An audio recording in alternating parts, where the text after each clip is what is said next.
There we are. It says we're live. Oh, I got one more button to push. It says we're live. There we go. All right. So we are live.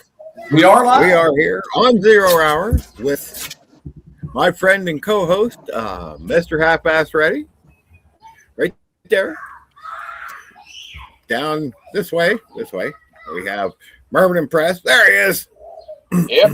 And our special guest, Chance Paladin. We were supposed to have Leonard Mountain Homesteading on, but they had a scheduling conflict, so they didn't make it. But Chance was nice enough to come jump on with us, so we got a full crew tonight. So everybody introduce themselves. 0 Hour. I'm pushing buttons. That's us. So I'm Half-Ass Ready. You can call me Mark. Welcome in. You're next. Me? Landon, introduce yourself. I'm Landon with Mervin and Press. Howdy. Oh, yeah. And Chance, introduce yourself and plug your book before you forget. Can you guys hear me okay? Yeah. All right. Hello, my name is Chance Paladin. My job is to make fun of OVP and try to sell my books. Pretty much, I wrote a newbie prepper book, and some people say it's okay.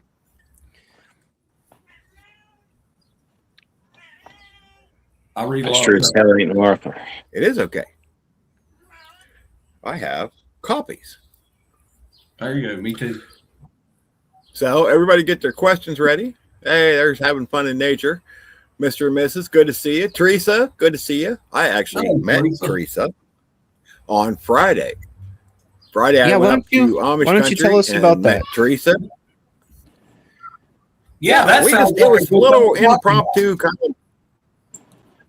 Yeah, it was a little impromptu kind of meetup that just kind of fell together. And Granny's Country Quarter has a place up here in Ohio, and she was coming up, and so we decided to meet up in Amish country because we got a restaurant that we all like.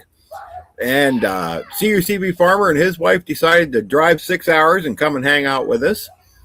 And JD and his wife came down, and Teresa Buchanan came down. So we had a nice lunch and just talked and went a couple other places, and we had a pretty good time. So yeah, awesome.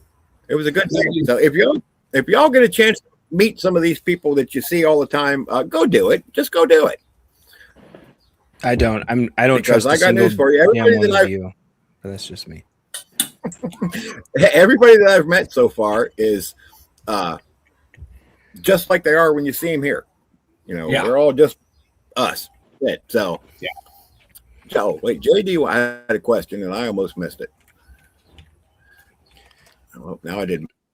So he says, "What's the first 3 things you are going to do?" But I think he needs to expand on that a little bit. I have the first question while he expands on that.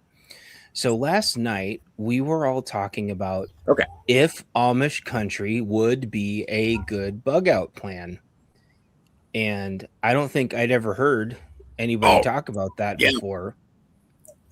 And OVP, I think you had started on it a little bit. Do you remember that conversation? Or are you spaced out? Yeah. We were talking about that on the live last night. Well, I mean, it probably would until it got to be too many people there. You know what I mean? Because they're pacifists, so they're not turning. It's not really their way, but they started getting hundreds and hundreds and hundreds of thousands of people showing up in Amish country. Well, they might change their mind. So would it be a good bug out plan? It's not a bad bug out plan. I have some Amish friends, and they're not going to be near as affected by some kind of craziness as the rest of us are. So I don't think it's a bad idea.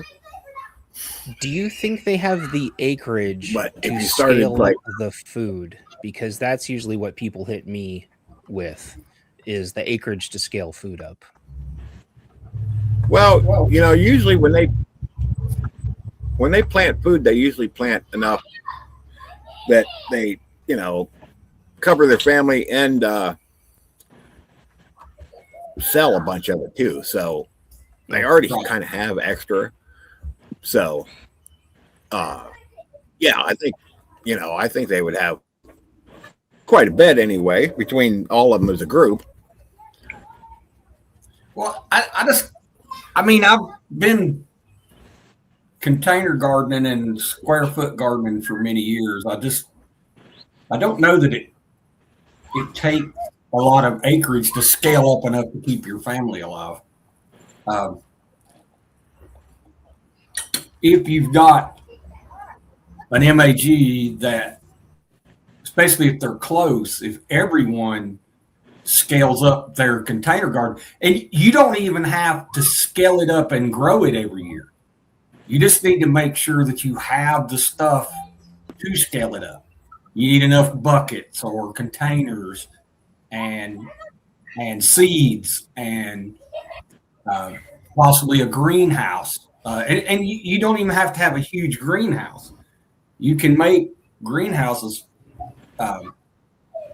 fairly easily that you can get your plants started early. But my experience with the planning, no chance. Yeah. Go ahead, Len. No.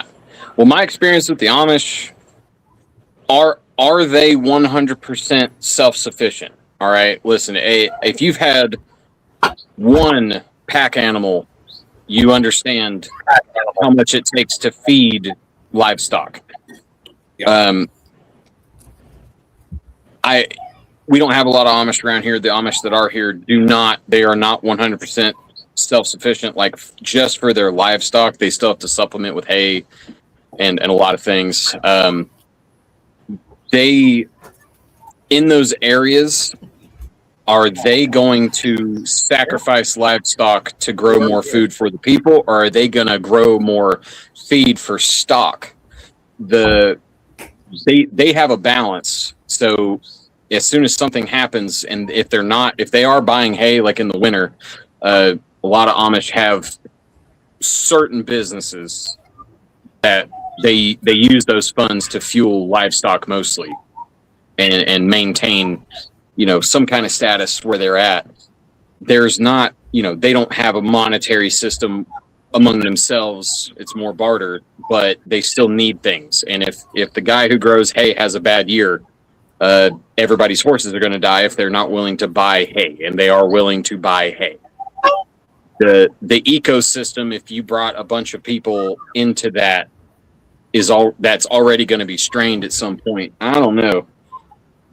And they don't have to fight you; they can just not help you either. And perception is a big thing, especially after the fact when things get better. Do you want to be the group of people that win and kick the crap out of a bunch of Amish people to eat their horses? No. That's a thing that, honestly, if we had an Amish representative, we might be able to get, glean a little more information on. Yeah, so pretty close community. Yeah, so taking that point to the next step, then, like, do the Amish now actually run like tractors and commercial hay baling? Because we don't have a formal Amish communities here, but I mean it takes everybody running tractors for weeks and weeks and weeks, and hay balers and everything to get enough hay for even a couple horses and cows. Like, yep. It's insane. And so it would take like an army of Amish with scythes. I mean, it'd be insane. Like to scale that would be insane. You can't just let the cows roam around, unfortunately. Not for very long. Well, yeah, there's not enough. You're absolutely right about that. It depends on how big your Amish community is. Now, I live not far from the largest or the second largest Amish community in the country, so we have a ton of them. I seen them build an auction barn, which was, I don't even know how many thousands of square feet in 2 days. Oh yeah. So, but back to the original question, they kind of filled it out. I think I'm a little glitchy, so I'm going to turn the camera off. There you go. But back to the original question. So, what are the first three things you'll do when the power goes out all across the United States? I actually did some research on this last week. Just kind of the photographer, my girlfriend who lives with me, depends on me to kind of have like a plan, right? And so I was like, okay, let's see what the first like few days looks like. Your first thing to do is recognize there is a problem. How long will it take the power to be out for most people to go, well, it's not coming back on? You need to be in the leading edge of that recognition circle, right? Like as if the power goes out in a storm at your house tonight, are you just going to go ahead and break out all your preps and get ready? No, but there are some little things you'll do, right? You grab the kerosene lantern, you make sure that the fridge stays closed, like, you know, your standard operating procedure. Step 2 is gathering information. You know, get your AM radio out and start listening for emergency broadcasts if there are any. And so the recognition and the intelligence gathering are the first two things in mind. That's listen to the radio for a couple hours while I'm doing something else and kind of creating a log, being like, what did I hear? Okay, I heard that this area near me is this way. This area near me is this way, and trying to draw, you know, my strategic operations map in my head. And then 3, for me, beyond recognition and intelligence gathering, is immediately secure, you know, prepare to repel borders, basically. Make sure my neighbors are on the same page, spreading that information I gathered, and getting them together to be like, hey, listen, guys, like something big's going on. Maybe we need to kind of shore up, right? And making sure the neighbors and the local immediate, what I can see from my house community, is aware and on the same page and understands that more instructions and direction may follow, and get intelligence from them. Maybe they actually got a phone call out. Maybe a cell tower finally died a couple hours in and they got a message from somewhere else. They might have a little more intel to help piece yours together. So if I could break it down to one word, recognition, intelligence, and spreading intelligence, right? That's kind of my first 3 things. And that those 3 things could take place in the first 24 hours, 12 hours, 5 hours, 3 hours. It that window can move. I don't know about y'all. Yeah, that's pretty close to what I was thinking. My first 3 things would be to make sure everybody is where they need to be, secure the perimeter, and then get the radios out and start finding out what's going on. So, yeah, I mean, I think we're pretty much on the same page with that. Micah Wolfitz, this is Half-Ass Ready, who's always on here with me, and Merman and Press. If somebody could drop, never mind. Teresa just dropped Merman and Press's link. So, yeah, okay. Thank you. So, yeah, that would be my 3 things. And like I said, that's pretty close to what you were saying. We're in the same general ballpark anyway. Yeah, Mark, and it's super general. Like if I broke it down to the 3 things I need to do, that is the thing. Like, you know, getting in touch with him across the mountain that way. Yes, like I need to be able to establish contact, right? And that might be step 4. But hopefully, if he's following the first 3 steps that I laid out, I don't have to worry about him. He's already coordinating his community, gathering intelligence that I might not have, and hopefully he's recognized the problem. Yeah. Mark, what do you think? Well, again, severity of this outage, right? Gather that intel. That's probably number 1, because that's going to depend on step 2, right? If it's a storm and it's a winter storm, we'll say it's even a winter storm, and you know the roads are going to be bad for 2 or 3 days. Okay, then that's a step above the 3-hour outage or the 6-hour outage or the 12-hour outage. Okay, so then it's time to get generators or whatever you're going to do. Look, if it's an EMP or a CME, That's the complete shit hit the fan scenario, right? That's full on prepper mode. Doomsday is here, waiting on God to step out on the cloud and blow the trumpet. You know what I mean? That's where, you know, the intel's important, and it's probably the most important thing. But you know, the thing about it is it's just like we were talking earlier about have a plan. Have a plan.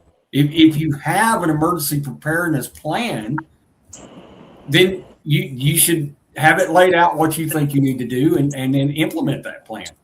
Mm-hmm. Well, in gathering intelligence, it's a skill set. Basic intelligence for anybody here is: where is your hospital? What are your local emergency numbers and radio frequencies? Those are intelligence gathering tasks. You have to seek that information either by open source, right? Radio frequencies for your local constabulary are not always public knowledge. Well, you might know a cop that can show you, right? Use some personal intelligence, right? Interpersonal. And then, you know, knowing where some resources are, be like, listen, I know where the closest water source is to my house, right? As a backup or whatever, you know, it is in your steps. The intelligence gathering aspect does not stop. Everything you do requires intelligence to make an informed decision. The intelligence cycle, right? All of us watch S2. He did a video on basic intelligence gathering, and it's very vague when you read it on the surface. Go practice it, right? I need to know who owns this property up here, right? Well, I can go into my local tax records, find out that man's name, and then go walk, you know, like, I think I know, you know, this guy, it says that this guy doesn't live around here. Okay, who's the guy next to that, right? I'm gathering intelligence on these people. And guess what? I can use my personal skills to go into the community and ask about these people before if I can't approach them directly, be like, hey, do you know anything about Ted who owns the side, you know, backside of this hill? Like, well, you know, Ted, he's in prison. You know, okay, cool, thanks. I did not know that. That's why I can't find him, right? Or the other way around, right? Hey, I go talk to that guy. He's got intelligence for me probably for the next guy over. So I can make not just a terrain map, but a person map, a relationship map or web. Area study. Easy. So when you are in these situations, right, regional, local, whatever the emergency is, your intelligence gathering is something you should be practicing. And that could be just listening to the radio and gathering tidbits, talking to your friend a couple miles away on the radio and seeing what he sees from his house. I don't think there's a task that doesn't require intelligence. If you want to grow something in your garden, you better know something about the weather so that you know what to do with your plants. That's intelligence gathering. Yeah. Yep. I agree. It's also a good way to find your people. Yes. Yeah. Yeah. Through your intelligence gathering, you can be like, hey, this guy, I kind of see he's got a container garden too. And wow, that's a really nice diesel generator he's got behind his house. in the basement for all the tornadoes that hit. Like, man, that guy I might need to bring him some brownies and a fifth of bourbon and make friends. Right. Yep. There you go. That'd probably do it too. Well, and intelligence work as well. Tobacco and alcohol are wonderful relationship starters and have been since the dawn of time. Yep. Very true. Very true. So, Chance, what do you think? Oh, hooray. Yeah, I was saying area study. That's what I was yelling at him. Do your area studies, everybody. Do your area studies. Also, one thing on that. Whenever it's election time, which is coming up, just pay attention to what election signs everybody has up. Like, that's the easiest. Yeah. Or if you see some kind of stupid proposition number and you don't know what it is, go look up the proposition number and see if it's a yes or a no. Those are like insanely invaluable. Or the sheriff, and then see how that sheriff aligns. Right. those, and then when you're doing your area study, plug all that stuff in. And that's if you can't find them on Nextdoor saying all kinds of crazy shenanigans or whatever you guys got. So the first thing that I do, and that's because we've lost power a billion times, which is one of the ways I kind of started being a prepper when I was a kid. You go outside, because the reason is everybody goes outside. Everyone goes outside. And then you all look at each other and you're all outside and everyone nods. You don't even have to say anything. You're like, oh, here we go. Yeah. You, yep, you, yep. All right. And everyone claps and they'll go back inside and everyone gets to work. So that's always the first thing I do. And then the second thing, make sure everyone's home that can be home, because the first stupid thing that happens is all the lights, all the traffic signals go out. Yep. And so all of a sudden you have to multiply times 5, how long it takes for anyone to get home. Yep. You only have a very limited time for the cell phone towers. So you might only get SMS, so text. Don't try to call, because everyone calls at the same time and crashes everything out. And then go from there. If it's in the summer, you've got different problems than if it's in the winter. You go out and load up on the firewood if it's in the winter, and in the summer, start sealing the house off, because it's going to start getting hot really fast. Yep.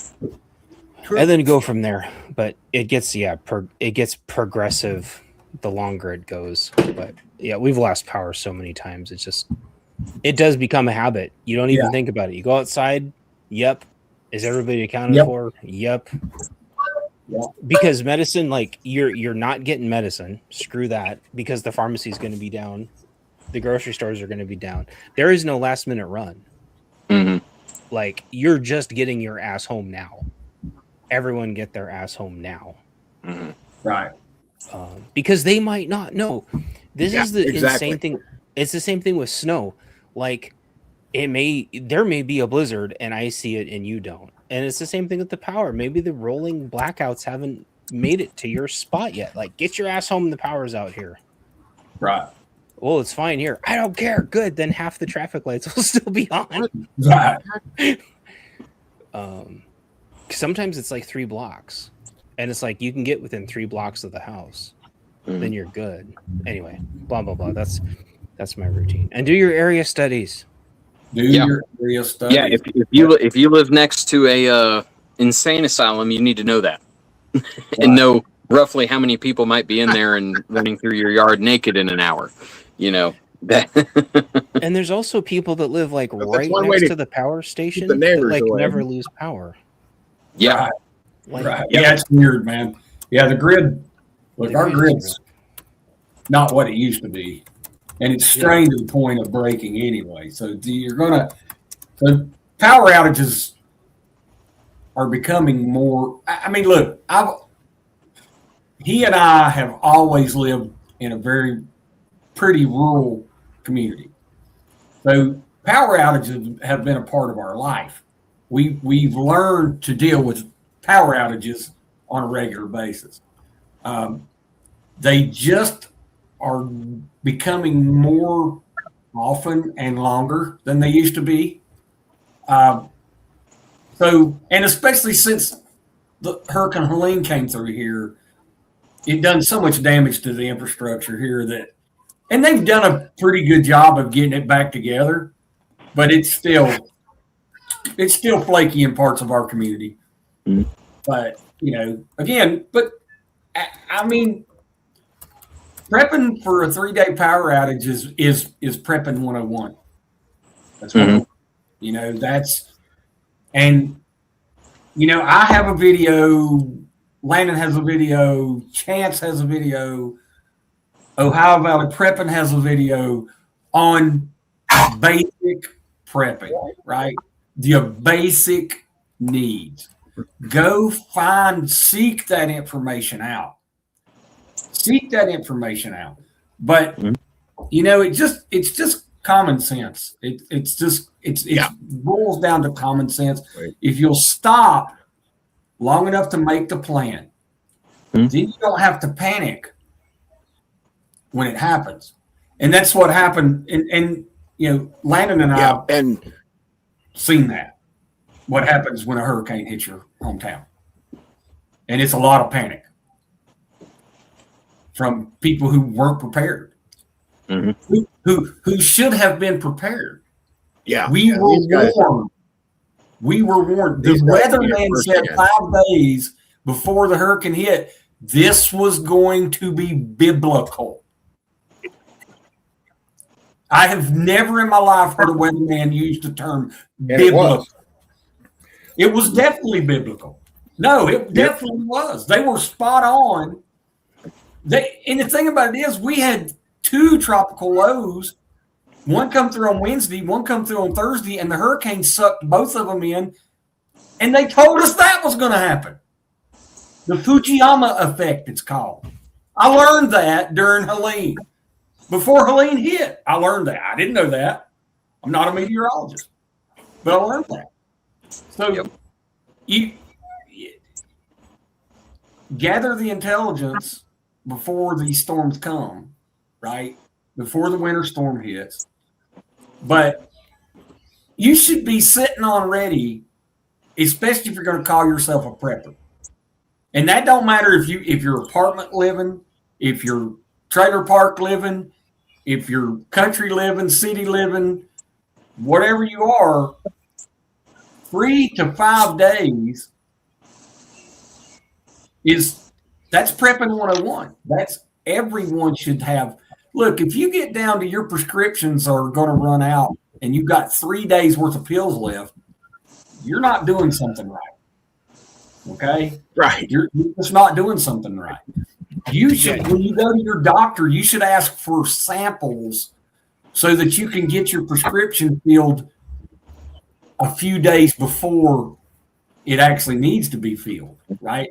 And then you end up building a week, 2 weeks, 3 weeks of your prescriptions. Let me frame everything you're saying. All right. I saw it in the chat earlier, and this made my brain triple in its work. Plan, prepare, persevere. Okay. I saw that come up in the chat, and I was like, okay, I know my sermon for the evening, right?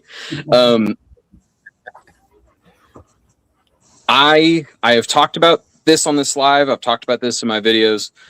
I have a warrior monk mentality. Okay. Samurai did poetry. Samurai did calligraphy and painting, and they enjoyed the theater, but they were also world-class warriors. Okay. Where those two worlds meet, okay, there is a line, and it bends, but there is a line. Having the mentality of being able to plan, you're already in the game. All right. It's all about mentality. And some of it is hope. Other parts of it is confidence, right? Having confidence in your skills, and that gives you hope. When we're planning ahead and when these things happen, you're not hopeless. You're not going to be one of the people who die of shame. Right. And I can preach on this for 6 hours, but if you have the mentality behind like this problem, okay, I'll give y'all some history on Half-Ass Ready. The reason he's here is my fault, because I tackled the problem when I was in the military of something happening to the world and me having to walk home. That is where all of these thoughts have come from years ago, 15 years ago now.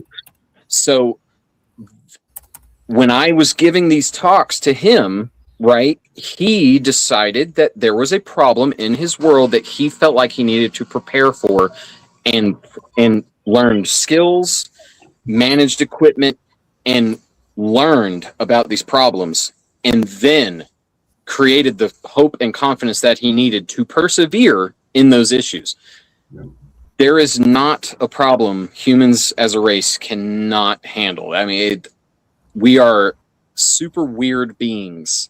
There's always going to be one of us that's just going to be around.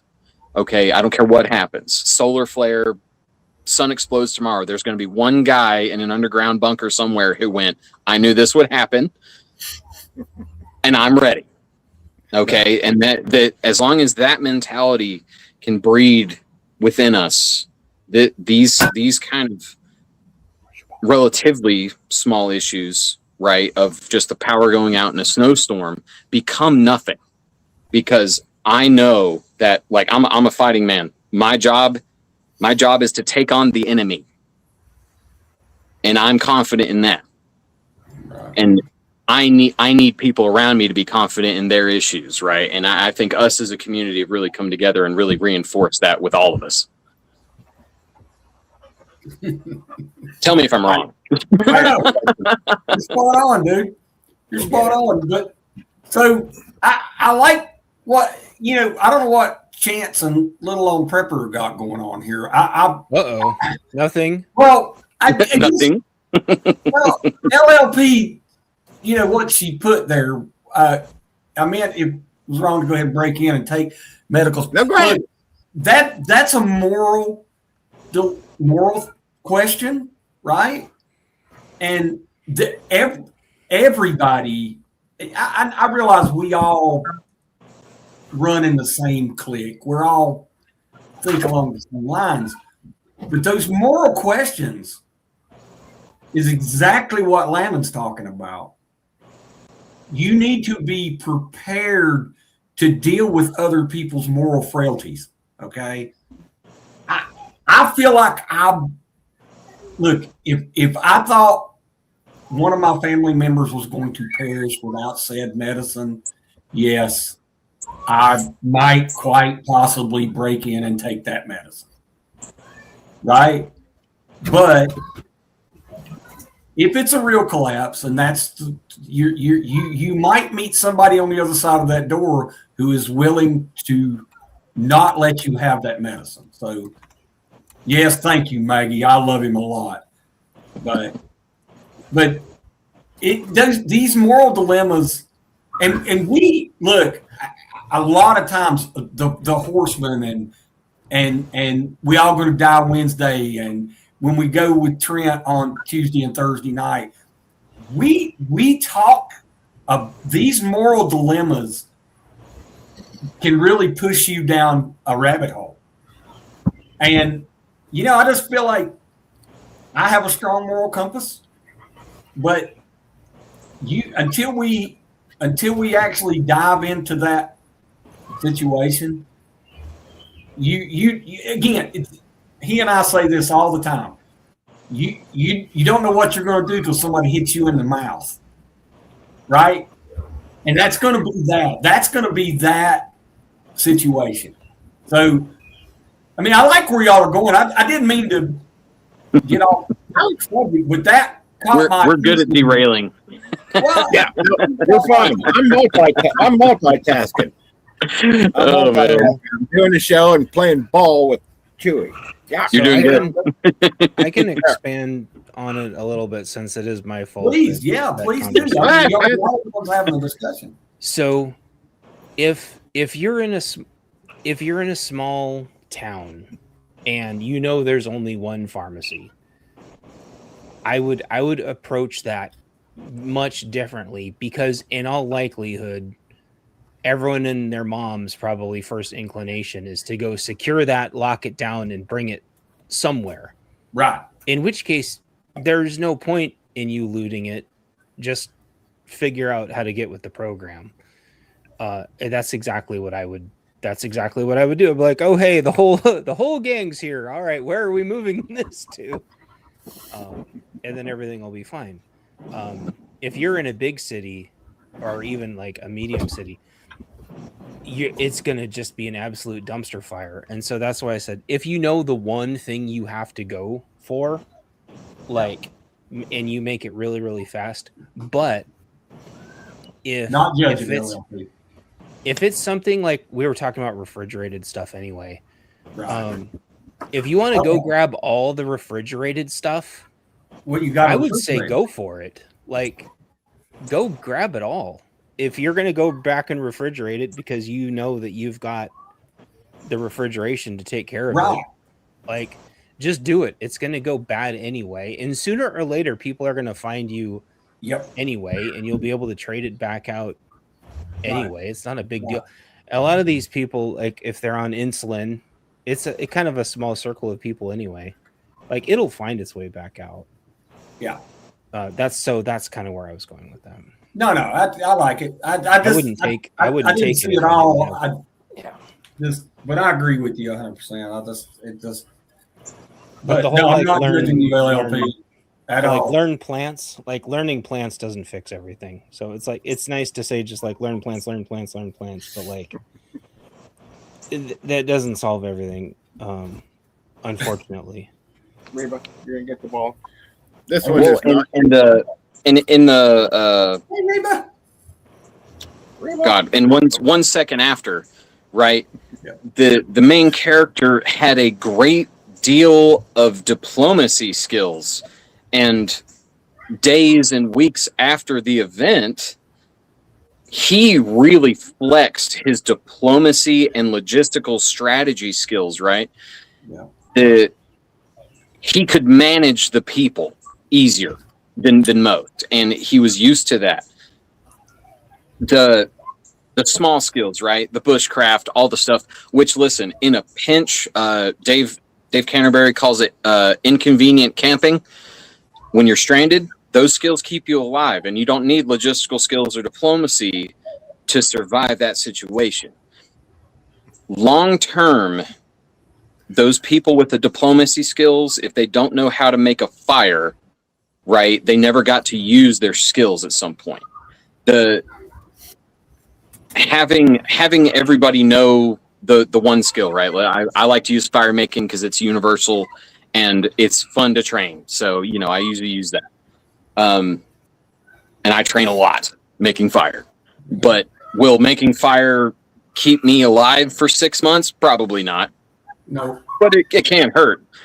No. Those It's people, It's part of what'll keep you alive for 6 months. it's part of it. Yeah. It's a giant puzzle. It's a 1,000-piece jigsaw puzzle, and we can only bring so many pieces to the pile. The community at large has pieces that me as an individual can't bring. Right. If you are in an urban center and you're not prepared to fight out of it or fight into it, that is a couple pieces of the puzzle that won't let you accomplish this one goal, right? So you require other people to bring those pieces. There's not the one thing. I tell you what, if I could make the one thing that did most things the best, I'd be a millionaire, right? Mhm. If Swiss Army knives are awesome, they do almost everything, but they don't do almost anything well. They do almost everything you need to at the minimum. They don't do everything well, right? Even the knife sucks sometimes. Okay, and the saw is small, and guess what? I don't need a corkscrew on every knife I own. I don't plan on drinking wine that long. Okay, and if I need to get into my bourbon, I've got other ways. Okay, I've got a bottle opener that's way better than any bottle opener on an SAK I've had. And I can be the Swiss Army knife. I'd much rather be the crude way, the sledgehammer. When you need a sledgehammer, a regular hammer won't do it.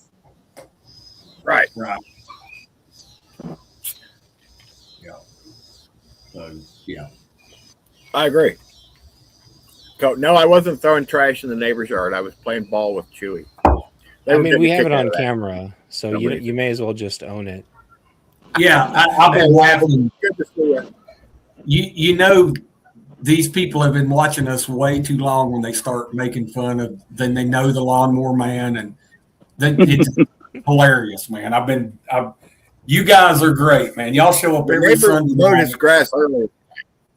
That's like you came out on the porch. Well, He did. it's rained off and on. He here, was so mowing like I was an hour gonna ago, and go- I thought, good. Yeah, I had my mindset on going on the porch, but it's rained off and on here so much this afternoon. I got out there and I got thinking, no way, man. When that metal roof starts, when that rain, I can't hear a damn thing y'all do. So, but, So one of the things you guys brought up earlier is biblical level events, BLEs, I guess, which is better than extinction level event. I love making things into acronyms. Exactly. So we I'm going to have use that chance. hell yeah. I'm going. Yeah, BLEs. That's my next video. BLEs. BLEs.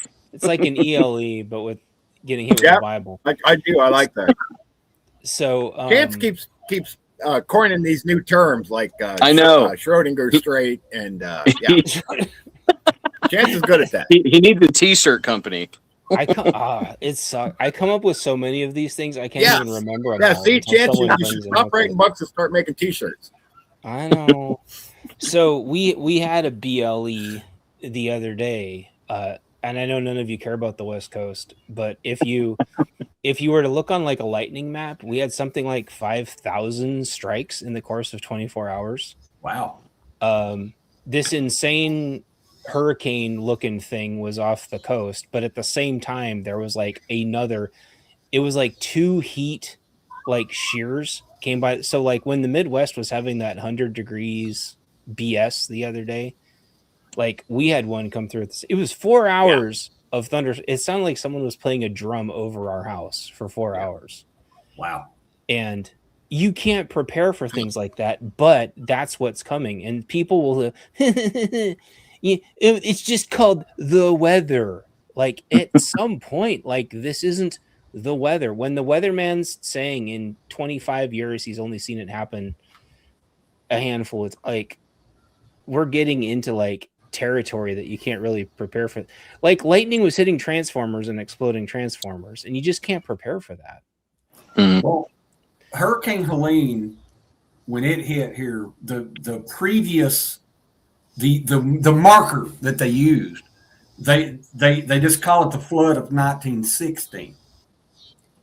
So we topped that by 3 feet in the French Broad River, but that was a biblical event also. And again, I look, I was here during the blizzard of 93, which, look, if you live in Cleveland, Ohio, that probably wouldn't have scared you. But when you live in Western North Carolina or Central South Carolina and you get 4 freaking feet of snow, that's a biblical event, okay? So I remember when that came, but nobody said this is going to be a biblical event, okay? We had 2 hurricanes come through in 2005 that did a lot of damage, but they were only tropical storms when they got here, right? But they came back to back. And well, that's because Chance is pouring the term. Right. Nobody said biblical, okay? 5 days before the storm hit, Helene hit, the man said, this is a biblical event, an event of biblical proportions. And guess what? I believed him. I want to counter argument that, although I'm just actually going to be agreeing. I always used to F with people like this, and I used to say, why does the insurance company call it an act of God every time they don't want to cover something? Like, isn't that awfully convenient? Oh, now he exists? Yeah. Now that you don't want to cover something? Yeah. Is he in the room with us now? No, it's just you, insurance asshole. Yeah. Dude, you know, I'm telling you, man, me and this guy right here could sit here for an hour or 2 or 3 and tell you insurance horror stories. And I know all of this freaking money that everybody loves to say, FEMA sent blah, blah, blah. I know. DHS sent blah, blah, blah. None of that fucking freaking money, none of it has come to my driveway that looked like a effing creek. No, it looked like an effing river. You know, and so they have these meetings every I know y'all have heard me say this before. Here we go. But they have these meetings at the county council and the city council and the state legislature. Well, what are we going to do with this money? What do you mean? What the fuck are you going to do with the money? Give it go fix people's shit. There are people 2 years now. We just went to Batcave. And there are people 2 years from now whose house still hadn't completely fell in the river yet. Right? It's ridiculous. So it just boils down to the fact that you do not need to count on anybody fishing your pecker out of the fire Yes. other than you reach down there and grab it and pull it out of the fire. Oh my Okay? gosh. This is why we do this every Sunday night. This is why I get pissed off every Sunday night. Yeah. All right. So Brian made a you have to comment. make Said a pecker fishing T-shirt, I guess. Brian made a comment. He said that was nuts. He never saw hurricane damage that far inland. These two guys here were right in the thick of it. I mean, Yep. they've We sure seen were. the whole thing firsthand, up close. Yep, So we sure were, Brian. Well, And I think it was something. I think that in the very near future, we're going to be in a world where insurance just ceases to function, because whether it's California and those stupid Oh, yeah. Palisade fires, Palisade fire, yeah. or if it's Hawaii and their stupid whatever Oprah fires or whatever those were called. I don't know what they're called. The Oprah. I don't know what they're called. I'm sorry. I don't know what they call me. You did it again. Fires So- work. But the problem is I remember like it was either House or Senate talking about how insurance has to be floated by the government now in a lot of places, because insurance themselves, and it goes all the way up to rich people making hundreds of millions of dollars on their second and third houses. I feel like it was Rand Paul talking about it, but I can't remember. Like, insurance is just going to be insolvent at some point. Yeah. And then I don't know, as a Well, society, they where don't we want to go. pay for anything. Well, They I know. can't. They They can't. can't. They're not a bank. because of like flood they're zones and stuff. they- Like in you fire you zones. pay them $300 a year or whatever it is, and all their customers combined cannot cover a quarter of their customers actually having something happen with a total loss of their home. They cannot do it, and it's going to be one of those things where it's going to be required for you to have, but you know they're not going to help, Yeah, and that's basically what it is now. the only Yeah. reason it's But- even remotely But working. they still right make now- record profits every quarter. Ain't that Uh, weird? No. Well, the Yeah. insurance companies now, they have to have they have to declare it. It has to be declared a national, which is where I thought Half-Ass was going with this. If they declare it a national emergency, it frees up more federal funds, Nah. and then the federal funds, That's exactly where I back was it up. getting ready to go, Chance. and then maybe they have profits after that, if there's anything left. See, But if the government doesn't back it, they just go insolvent. the insurance companies are just like illegal immigrants. Yes. They are waiting for the government to send that FEMA money Yes. so they don't have to. Yes. As soon as they declare that, yes, I was going there. I was. As soon as they declare that national emergency, then the insurance companies can go, whew, yep, Yep. dodge that bullet. And then they're good. Then they're fine. Yep. And then so, yep. and then FEMA Then they're good. sends the money to your local council, And then it disappears. who humps you in the bottom Yeah. a Right. whole lot deeper than the guys in Washington, D.C. do. I'm just telling you. I know I say this every Sunday night. Yeah.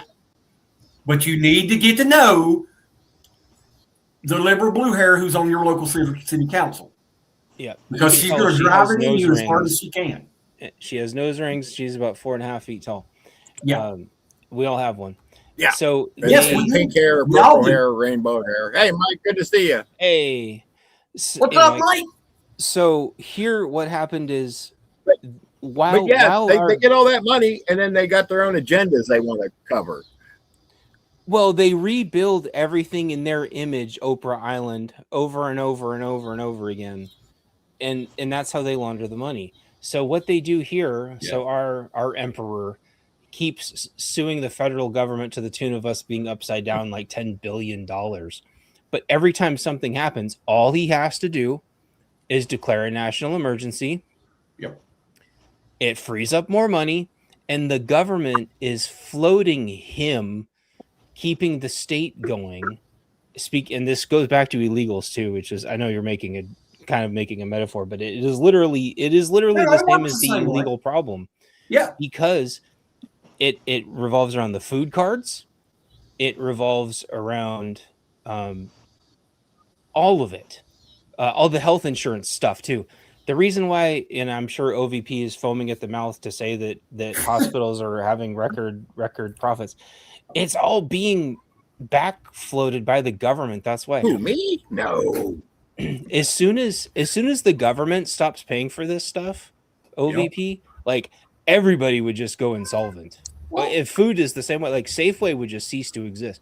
yeah. How many grocery stores do you think can survive without SNAP or without federal or state and FEMA paying all the money for them to be able to move food around?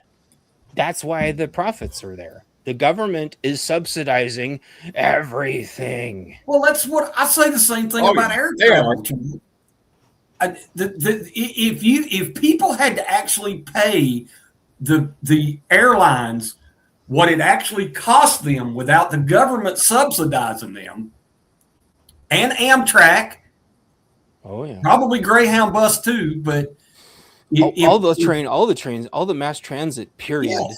All if the people Trimets had and to pay Metros what it actually costs to fly business class from Asheville, North Carolina to Las Vegas, Nevada, there would be a whole lot less light bulbs in Las Vegas, Nevada. Mm-hmm. I'm just nobody saying. could afford to Well, live there. maybe not in Vegas. Well, they would be Arizona. Vegas might be okay, but like, yeah, LA and that would be in trouble. Well, I'm just saying, man. If But yeah. you had to fly from Asheville to Charlotte, I have people who look. It's a 2-hour drive from here to Charlotte. You can fly for $95 to Charlotte, right? It's a 35-minute flight. So what the hell? People fly all the time. If they had to pay what it actually cost them, because the government, look, the airlines don't have to pay for the terminals. They don't have to pay for the air traffic Security. controllers. They don't have to pay for the radar. They don't have to pay for all the communication on the ground. That's all paid for by the local municipality and the federal government at the airport itself. If they had to pay for that, then nobody would be able to afford to fly. It would be like it was in the 50s when you had to actually wear a suit and tie to get on the plane. Yeah, you're right about that. I mean, Teresa just dropped the link. Teresa just dropped the link to Prepper Now's roundtable, so you guys go catch a replay of that sometime along. I caught a little bit of the beginning of it, but I got to go back and watch a replay too. Anyway, I just wanted to throw that in there. But yeah, you're right. I mean, if the government didn't subsidize it, it would be so expensive that most people wouldn't be able to do it. You're right about that.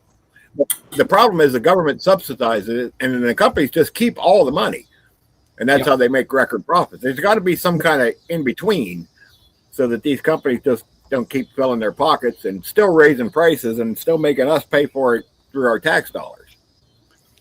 Well, I mean, yeah, it's no different than Big Pharma. I mean, you know how much Big Pharma pumps money into politicians, but then they keep jacking their medicine up and say they need it for R&D. Meanwhile, the money that they're pumping into politicians just ensures that health insurance keeps going up and that more of our money has to get pumped into pharmacy forever. And then every time they say they're cutting prices, they just move it from the pharmacy to the hospital or from the hospital to the pharmacy back and forth. Right.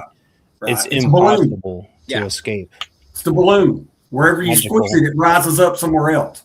Squeeze it here, rises up here.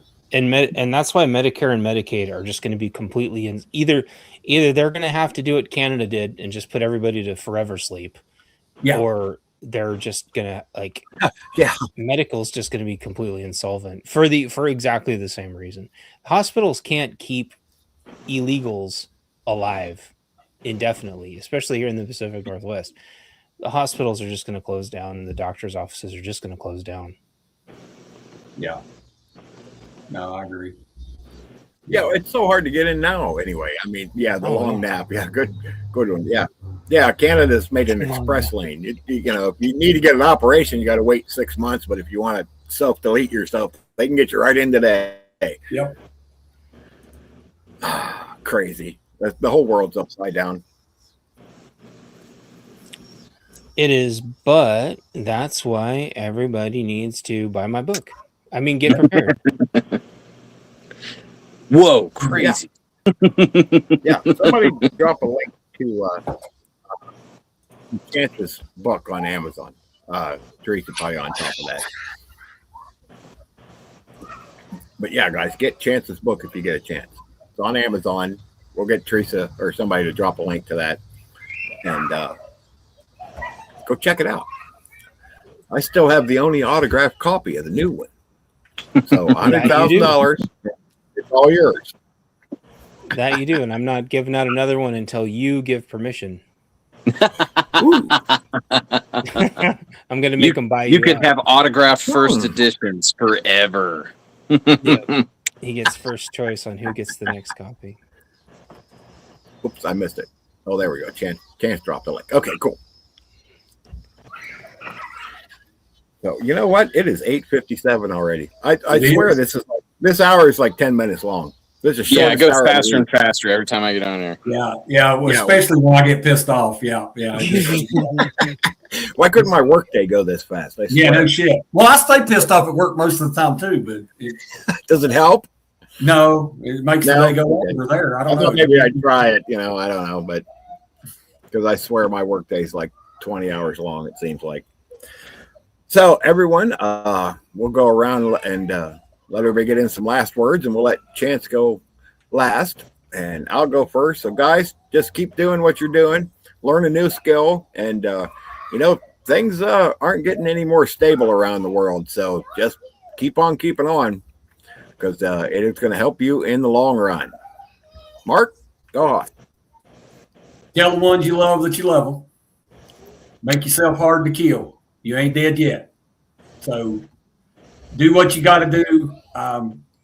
Honestly, folks, I say it every damn week, but make a plan. Make a plan.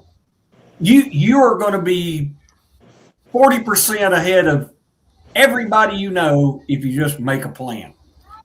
Then when you start implementing your plan, you're not going to panic. So make a plan. Make yourself hard to kill. Your turn, Lana. Hug your families. And I'm going to stop saying just go train. I'm going to give you a task now. Go to the range this week. Take 50 rounds with you. Your first round from concealment. Index card, 10 yards, one shot, 5 seconds. Since the last time you shot, that's the best you're going to do. 5 seconds is forever. The rest of that box of 50 rounds, put 2 rounds in the magazine, into your handgun. Load it. Fire one. Do a reload. Fire one. Just practice reloads and fire in one shot. Keep all 50 rounds at 10 to 15 yards in the index card. There's your task. Hoorah. I like that. Chance, send us home. Check your financials and make sure you're not spending money on stupid subscriptions you don't need. Rock and roll. I think that I think on top of water and electricity and every other nuclear, biological, zombie, and other, on top of all the other problems, like we're looking at record unemployment around the corner. And I think that people, OVP, you and I talk about this all. I'd love to make a whole show about this sometime of just like financial prepping. I know it's not cool or fun or sexy to talk about. No, but it's important. And it'd be cool to have a roaming prepper on. I know he likes to talk about a lot, but be like, figure out what happens if you don't have your job, and then forecast that out. What are the next 3 things you do when you don't have a job anymore? Like, Right, I'd like to hear more of those topics in the future. So that and buy my book. Thank you. All right, guys. Thanks for stopping by. We will be on Mark's channel, Half Ready's channel next week. And I think we're going to have Tactical Up and Top on if we can work that out. So that's the plan anyway. And we'll figure it out. So hopefully he's got the time. And we've been we've had some scheduling problems here lately. We were supposed to have Leonard Mountain Homesteading on tonight, but they had a scheduling conflict at the last minute, which is no big deal. We'll get them back on. So, guys, thanks for stopping by. As always, stay safe, keep your head on a swivel, and we'll see y'all next week. 0 hour.